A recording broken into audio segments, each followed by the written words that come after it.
দুই কন্যার দুই গাছ। ডিমলা নদীর ধারে একটা ছোট বন ছিল। ওই বনে বাস করত টুনি আর মুন্নি নামে দুই কন্যা।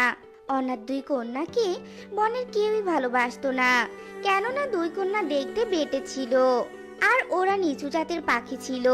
দুই কন্যা পেটের খাবার জোগাড় করার জন্য বাধ্য হয়ে চুরি করত।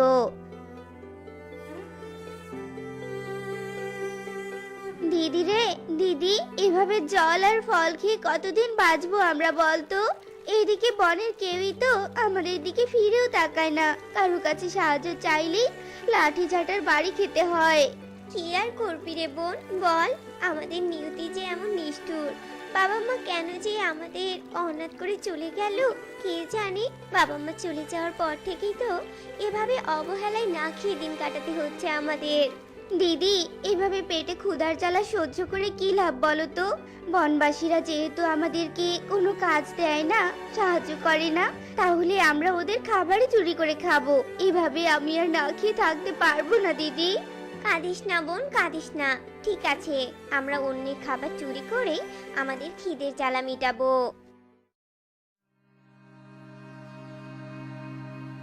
এসব বলে দুই কন্যা রাতের আধারে খাবার চুরি করার জন্য বেরিয়ে পড়ে আর চুপি চুপি সুখীর বাড়িতে যায় আর সুখীর রান্নাঘর থেকে সব খাবার চুরি করে খেয়ে ফেলে।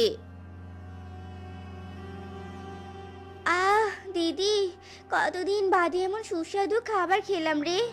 আহা, মন প্রাণ পেট একদম আমার জড়িয়ে গেল। হ্যাঁ রে বোন, তুই সত্যি বলছিস। তবে বোন, আমাদের খাওয়া তো শেষ, আর দেরি করা ঠিক হবে না। সুখী দিদি যদি একবার টের পায় তাহলে সর্বনাশ। চল তাড়াতাড়ি পালাই। এরপর দুই কন্যা বাড়িতে চলে যায়। এভাবেই অনাথ দুই কন্যা প্রতিদিন বনের পাখিদের বাসায় খাবার চুরি করে খেত। একদিন কাকুলির বাড়িতে খাবার চুরি করতে গিয়ে দুই কন্যা ধরা পড়ে যায়। হাই হাই, এ কি কাণ্ড! ওই তো ওই নিচু জাতের দুই বেটে কন্যা।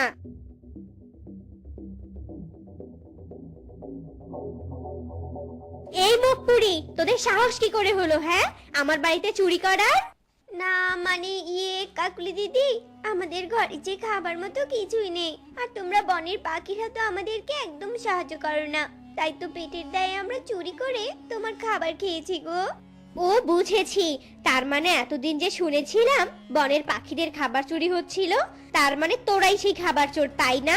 শয়তান মুখপুরি, তোদের মতো বেটে বংশের পাখিদের কে সাহায্য করবে হ্যাঁ? অলৌকিক কপাল পুরি, নিজের বাপ মাকে তো খেয়েছিস, এবার চুরি করে আমাদের খেতে এসেছিস তাই না? দাঁড়া, আজ তোদেরকে আমি চুরি করার উচিত শিক্ষা দিয়েই ছাড়বো।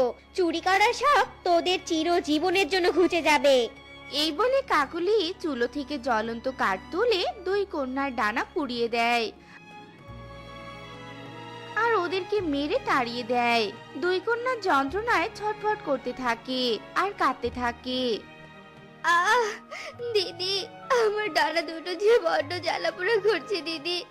এই অসহ্য যন্ত্রণা যে আমার আর সহ্য হচ্ছে না দিদি।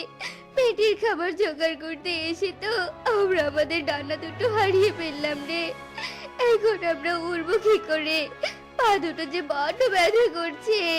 বোন, আমারও যে একই কাহিনী। চল ওই নিম গাছের গোড়ায় গিয়ে একটু বিশ্রাম নেই।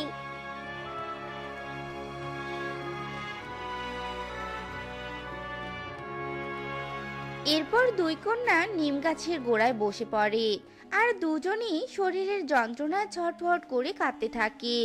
দুই কন্যার চোখের জল নিম গাছের গোড়ায় পড়তেই নিম গাছের মাঝে একটা মুখ ভেসে ওঠে। এ কি দুই কন্যা, তোমরা কাঁদছো কেন?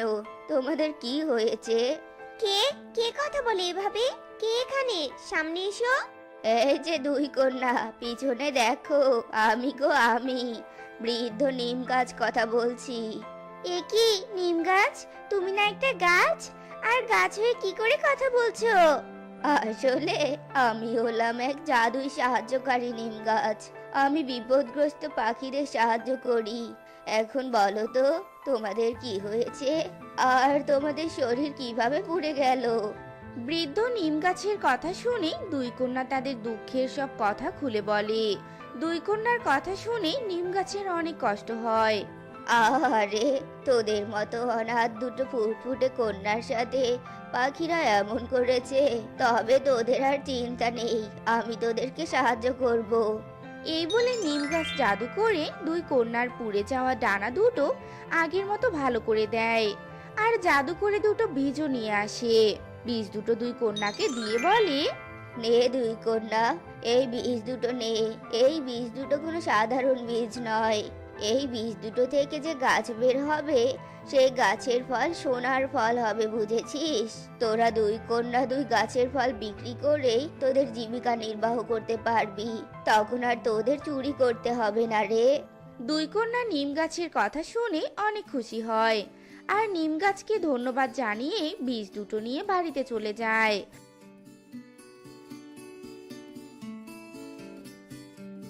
আর তাদের বাড়ির উঠোনে বীজ দুটো রোপণ করে।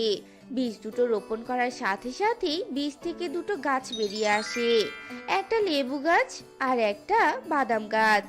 লেবু গাছে সোনার লেবু ধরে যায়। এই দিদি, দেখ দেখ, আমার লেবু গাছে তো সোনার লেবু ধরেছে। আর তোর তো বাদাম গাছ, বাদাম গাছের বাদাম তো মাটির নিচে ধরে। চল তো মাটি খুঁড়ে দেখি সোনার বাদাম ধরেছে কিনা।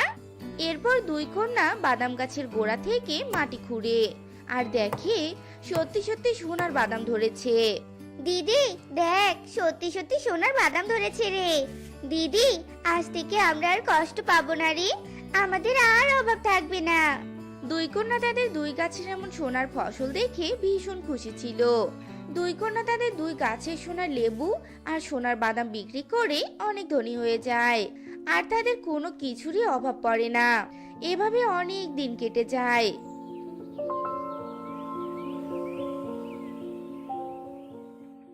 টুনিদের বনে অনাবৃষ্টি দেখা দেয়, যার কারণে বনের পাখিরা কোনো ফসল ফলাতে পারে না। আর এর কারণে বনের পাখিদের জীবনে দুর্দশা নেমে আসে। বনের এমন অবস্থা দেখে দুই কন্যার অনেক কষ্ট হয়। বোন, আমাদের বনের পাখিদের যে করুণ অবস্থা, ওদেরকে সাহায্য করা উচিত। দিদি, আগের কথা কি ভুলে গেলি? বনের পাখিরা আমাদের দুর্দিনে সাহায্য করেনি, তাহলে আমরা কেন করব বলতো? বোন, এভাবে বলিস না। ওরা আমাদের সাথে অন্যায় করেছে জন্য কি আমরাও করব নাকি? আমরাও যদি ওদের মতো খারাপ ব্যবহার করি, তাহলে ভালো খারাপের মাঝে পার্থক্য কি থাকলো বলতো? বেশি কথা না বলে চল আমরা কাজ শুরু করি। দুই কন্যা বনের পাখিদের দুর্দশার পাশে দাঁড়ায়। দুই কন্যা তাদের দুই গাছের সোনার লেবু আর সোনার বাদাম বনের পাখিদের মাঝে বিলিয়ে দেয়। বিপদে এমন সাহায্য পেয়ে বনবাসীরা ভীষণ খুশি ছিল। সত্যি যে অনাথ দুই কন্যাকে আমরা এতদিন অবহেলা করে এসেছি, আজ সেই দুই কন্যাই আমাদের বিপদে পাশে দাঁড়ালো। আমরা বনবাসীরা আজ লজ্জিত। দুই কন্যা, তোরা আমাদেরকে ক্ষমা করে দিস রে। বনের সবাই তাদের ভুল বুঝতে পারে আর দুই কন্যার কাছে ক্ষমা চায়। দুই কন্যাও সবাইকে ক্ষমা করে দেয়। এরপর থেকে দুই কন্যা তাদের দুই গাছ নিয়ে অনেক সুখে শান্তিতে বসবাস করতে থাকে।